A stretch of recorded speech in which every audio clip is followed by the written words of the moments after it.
What is Chaos Zero Nightmare?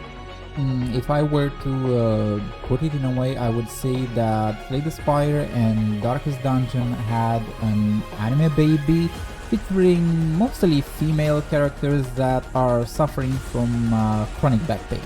I think that would pretty much cover it. Now, joke aside, let's get into the game. Right here, I will start with the main menu that you are seeing. This is whenever, of course, you can have like sort of date with the characters, and this is after you reach level 10. And since this is all about customizing, the default one would be this one with a 5-star character that you would meet. And you can also personalize it and add whatever character you want to have there. You can even swipe between 3 backgrounds. It's just work like that. Actually, honestly, I think it's really nice because you can interact with them. It's nice that they've added this, since you will most of the time come back to this menu. Well, first of all, this is a gacha game. So straight out of it, you should know it's a gacha game. Also, it is a cross-platform between mobile and PC. It's actually working quite well on mobile as well. So if you want to play on the go, you can easily switch up between them, or just play on the PC. It's available with their own launcher, so you gotta get that set up. It's not on Steam yet, or at least not that I know of. I have no idea if they will be launching on Steam or not. So yeah, it's a gacha. We got the standard stuff. If you played any other gacha, you will be familiarized with it. If not, it's not really that hard. You have main characters, which are the combatants, and also you have a partner system. Basically, every combatant has assigned a partner that gives you can have an ability that you can activate from the partner, and also well, passive stat buffs that you could get, and according to the character that you're using, there are more compatible, let's say, partners. For example, here we have the banner girl Haru, and the partner that is also featured on the banner is a perfect fit for Haru. So it kind of works like that. You have a normal banner as well, where you can pull up heroes, combatants, or whatever you want to call them. And also another one separate for partners. And there is a cosmetic ones. This is kind of interesting, as in since you are building a deck, since I mentioned Slay the Spire, that's how you're actually playing, by building a deck of cards. We'll get into the building of it in a bit. So this is where you get like fancy animations for your cards, like, I don't know, I guess the shiny equivalent of a Pokemon, let's say. Let's look into the combatant list, what I have. Honestly, I've been playing since the game launched, and I got like well, for 5 stars, like the big ones, let's say, I have 3 here and Haru right here, but she's a bit lower level, that's why it's not up there. So 4 characters. I kind of went with the PT system. There is a PT system. If you draw like 80 characters, you would get a guaranteed 5-star. Or if you lose the 50-50 with the promo banner, after 70 more pulls, you would get it guaranteed. That's kind of how it works. Now let's look a bit at Maribel. We got the Manifest Ego. You can make your character stronger by getting duplicates, basically. So now to look at the other menu, we have memory fragments. These are equipments, I guess in Genshin terms these would be relics. I'm not a big Genshin player once again, so I do apologize if I'm confusing them. But yeah, it sets with various bonuses, so depending on the character you can you can apply them. There are builds, but I will not get into that in this video at least. This is just to find out what on earth is Chaos Zero Nightmare. On the part of potential, there is another currency that you can also farm in simulations, where you also unlock more passive stats. Also, they are kind of important though, because they do improve the overall gameplay. The standard deck is this. Every combatant has a standard deck that they're using, and whenever you're using one particular skill, you will unlock another one through the epiphany system. Since I was talking about decks, we have a save that data system. The equipment here is different from the memory fragments. You acquire this during the chaos runs, the roguelike element one. So here you can see the cards that we have unlocked, and they are saved. So basically that's how you're building decks, through a save data, they call it. And also with the gear and whatever run, you can go multiple runs, and you can have different cards and different epiphanies with different bonuses on them. That's kind of how it works. Maximum level is of 60, and you do get rewards as you're leveling up. This is what is used for the normal banner to draw, to do the 10 pulls, and yeah, you get one at 20, one at 40, and one at 60. I haven't reached 60 yet, so we'll see how that goes. Now, I did mention simulation, basically where you're farming for the various upgrades for your combatants. And here we have the energy. You do get a lot of these recharge ether.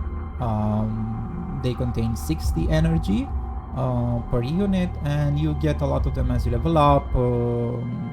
Bonuses, promotional emails.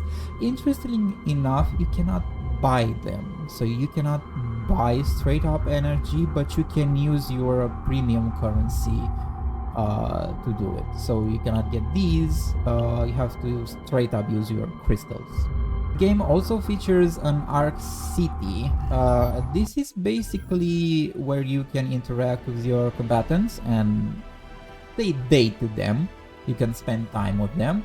So let's open up one. I have a few upgrades done here, so we can spend time together. I can see I have a currency here. It's 1 out of 3. You get 3 of these per day, so it resets daily. Okay, going in. Oh, Captain, what do you have to do when you don't want to do anything? And you can pick an option.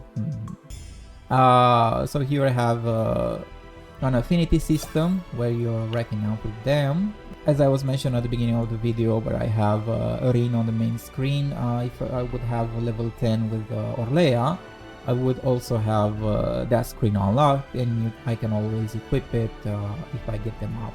Look into Nono's shop. Here you'll have a currency that you can accumulate and buy up also weekly. As you can see, there's a monthly and weekly limit. These are research notes. I'm gonna buy 5 of them so I can show you the upgrade system in the Arc City.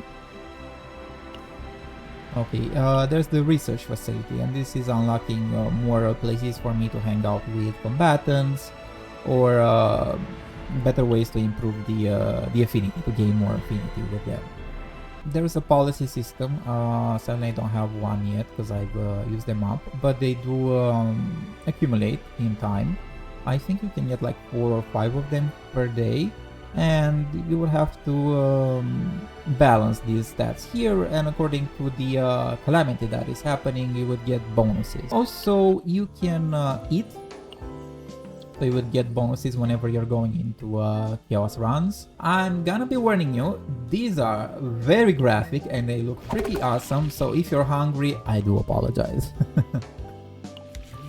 But this looks very, very nice. I mean, I swear, whoever worked at these animations, like, oh, they were cooking, literally.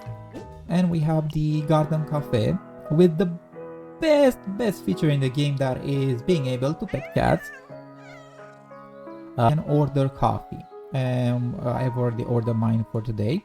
But when I do that, I can store 60 energy in these capsules here, or I can straight up get 80 energy. That will be added to my total energy that I have. And from here, we also have the EP1, I have no idea how to pronounce it, EP1 Center. Let's go with that. So whenever characters are coming back from chaos, they can be traumatized, I guess. Just like in Darkest Dungeon, they can accumulate stress, and whenever they're saving the data, if it was a traumatic experience, honestly I haven't noticed a pattern or how it happens.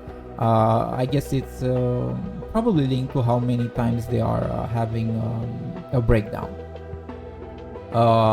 So here you could treat them, and they would show up here. Also have counseling records that will be getting premium currency for them when you're unlocking all of their possible traumas. But the thing is, as you can see, this is the same currency used spending time with them to increase their affinities. So these are linked somehow. I'm not a big fan of this, and honestly I was shocked when I first noticed, because I was spending time with them, going on dates or whatever, and then when it was time to cancel them, I was like, where was this currency? When did I use them? Or also you could delete the memories, but this would mean that you would delete a particular deck that you have saved with the cards that you have unlocked in Chaos, and you will not be able to use them outside or ever, pretty much. We have the supply, Arcanon supply, I think. I don't know, I'm doing my best here. It's the battle pass, basically. It's a battle pass. We have 28 days now. I think it was like 30 or 40 days, something like that. You have standard and special, of course, with money. It's 10 bucks. At level 30, they're giving you a voucher, so you could unlock any of these 5-star partners. At first you would have the Chaos Manifestation, is the normal one. The Zero System would unlock level 40, so that's kind of later in the game, like about 10-12 days of like constantly playing, let's say. For now we're just gonna be going into the Chaos Manifestation, and we can pick one. Honestly, I'm gonna pick the first one and start the run. So here you have rewards, of course. As you're leveling up that particular chaos, you would unlock stuff. Also, you can gain more items or blessings or neutral cards that you can find. It's basically some random stuff, the roguelike elements that you can unlock during your chaos runs, and you can pick them. I'm gonna be entering here. This is one for passion. The elements, the attributes that are in the game are passion, void, instinct, order, and justice. But the thing is, it's not like in other games where it's like with a weakness, like this element beats the other one, and so on and so forth. Here you only deal extra damage when you're matching the weaknesses. So you have a party that if you have a passion combatant and you're fighting a monster that's weak to passion, it will trigger. But other than that, there's no differences, there's no penalties, resistance, weakness, or something like that. I kind of like it because they keep it simple. Although there is a tenacity bar, tenacity damage. It's basically the bar below their HP. This is how you can break them and gain more AP action points. You can pick your difficulty according to the levels of your combatants. Honestly, I think I'm gonna be going with 40. As you can see, what changes are, of course, the first achievement rewards, and also there's a save data value. So this is saying like how strong the cards that you will awaken or acquire will be, and how strong the deck is. Well, it's mostly random, but as you're going to a higher difficulty, it's less random and more guaranteed to have the chance of having stronger awakenings and stronger cards overall. And we get zapped into the chaos. So yeah, this is because I did the potential upgrades. I'm gonna be having already 3 cards available. Like these ones would have been available through gameplay, but they giving me them from the start because I did that system. And also here we have the fate. Who's your fate? I can get monster cards. Honestly, monster cards are quite strong in Chaos, but you cannot bring them over, so they're not paved into your deck.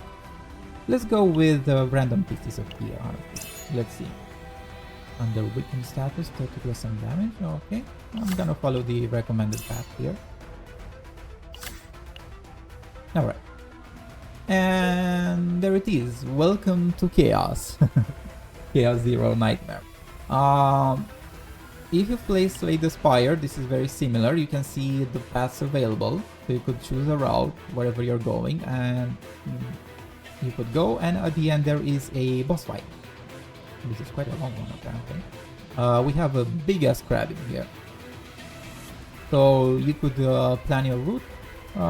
The red ones are normal battles. The fire ones, this is where you can rest. It's the camp, where you can heal, shop for items, so on and so forth. And the question mark is a random event. I'm gonna be taking the middle path. Okay, so this is the deck. You have I have 15 starting cards. That's the sign that there's an epiphany available. Whenever I'll be using that card, I will be unlocking another card. You can just straight up play with it. AP is action points. I have 3 that I'm starting, but I can use cards to gain more. For example, this one heals me and also gives me AP, which is very useful. And every combatant has a passive system of their own that's triggering as you are using the respective card. I'm gonna be going here on a bit of a fast forward. Okay, and I have used up all of my AP, and I'm gonna be ending the turn. Just a click, and now it's monster's turn. Also, there's a number. After this number goes down, as I'm using cards, let me just show you this one. Yeah, I'm going to be clicking on this one. And now it's 3. This is a countdown until the monster will act, so it's not only when I end the turn and they will be acting. The thing is, when I end the turn, they will be acting anyway, or if I'm taking too much or using too many cards, they will attack me in the meantime. So that's working.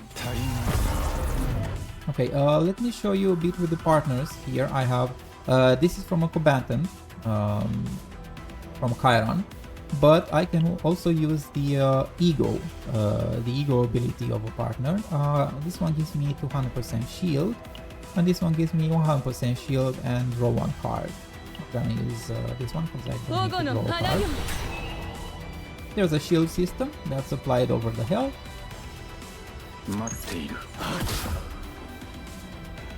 Okay.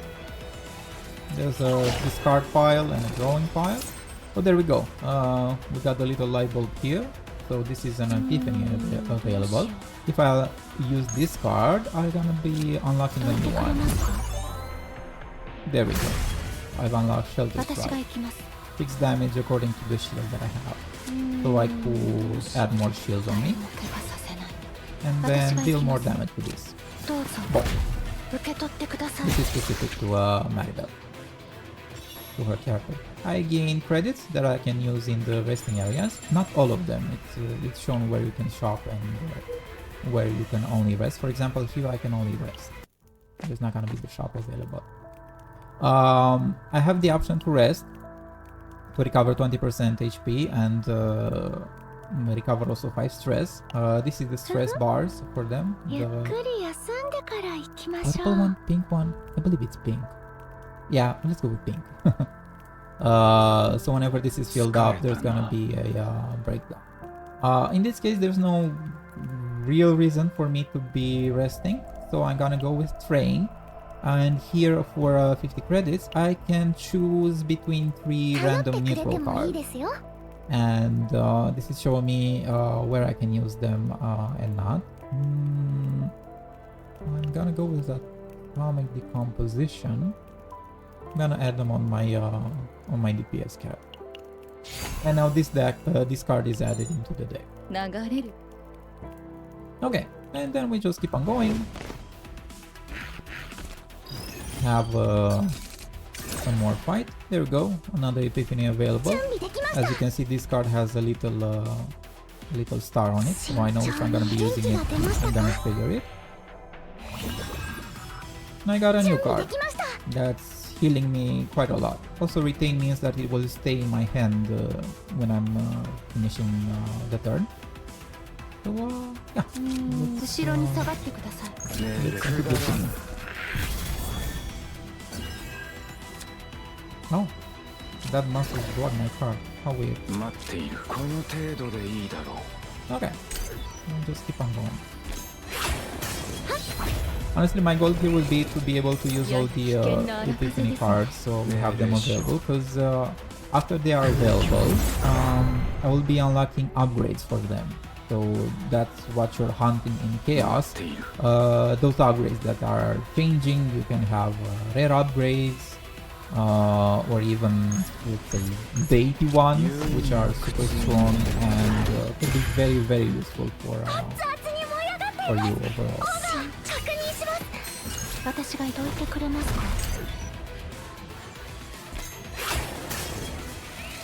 Also, I have a combatant skill available here. This is for marbles. That's adding, well, a lot of shield.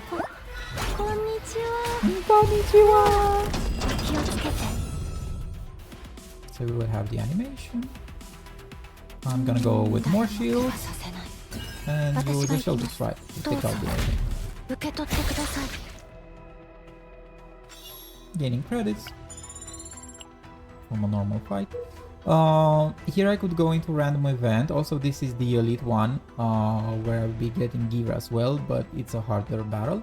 Let's just show a bit with the random event. Anyone there? Save me, I don't want to become a ghoul. Release me. This would be the dialogue, and I will have a few options available.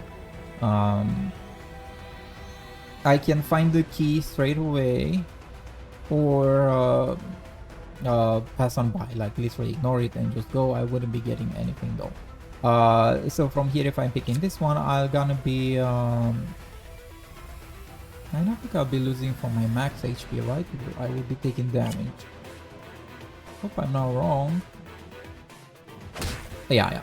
So I'm just taking damage, not decreasing my overall maximum HP. So yeah, now I have to pick one to open. Maybe the one in the left? A tool that could be used to free the prisoner. Yay! I released the poor guy. He won't become a ghoul. And as a sign of gratitude, I got legendary equipment, which is very much appreciated. Every equipment has their own buffs, and therefore some are more appropriate on particular combatants compared to the other ones. This one's more like a general one.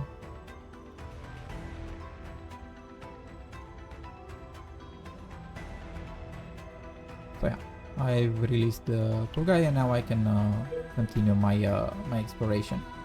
So yeah, this would be Chaos Hero Nightmare in nutshell, as best as I could present it. It's all on the surface level, nothing too deep. So if you're interested in the game, I do recommend you pick it up. I'm having a lot of fun with it, and I can get enough of it, honestly. So yeah, you can watch me live playing the game. I sometimes play it. I'm streaming on Twitch, same user handle as here, so I would appreciate you would be coming and say hi. So yeah, thank you for watching. Drop a like and a subscribe if you're enjoying the content, and see you next time. Bye bye.